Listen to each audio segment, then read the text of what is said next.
बिस्मिल्लाहिर्रहमानिर्रहीम। अस्सलामु अलैकुम वरहमतुल्लाहि वबरकातुहू। मदीना मुनव्वरा के लिए आका सल्लल्लाहु अलैहि वसल्लम की दुआ।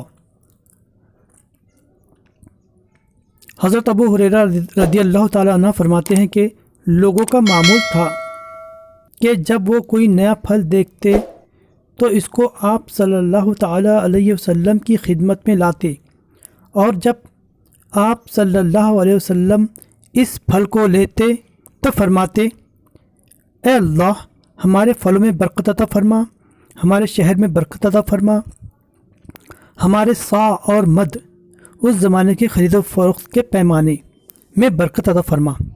ए अल्लाह, इब्राहीम अलैहिस्सलाम तेरे बंदे, ख़ास दोस्त और नबी, और मैं भी तेरा बंदा और नबी हूँ।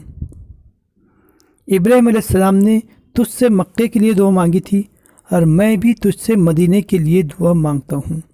इसी तरह की दुआ जो हज़रत इब्राहीम अलैहिस्सलाम ने मक्के के लिए दुआ मांगी थी, बल्कि इसके मांदी और भी दुआ। अल हदीस बहवाला मुस्लिम शरीफ। अगर आपने अभी तक हमारा चैनल सब्सक्राइब नहीं किया तो अभी सब्सक्राइब करें और बेल आइकॉन को क्लिक करके हमारी लेटेस्ट वीडियोस के बारे में अपडेट जानें।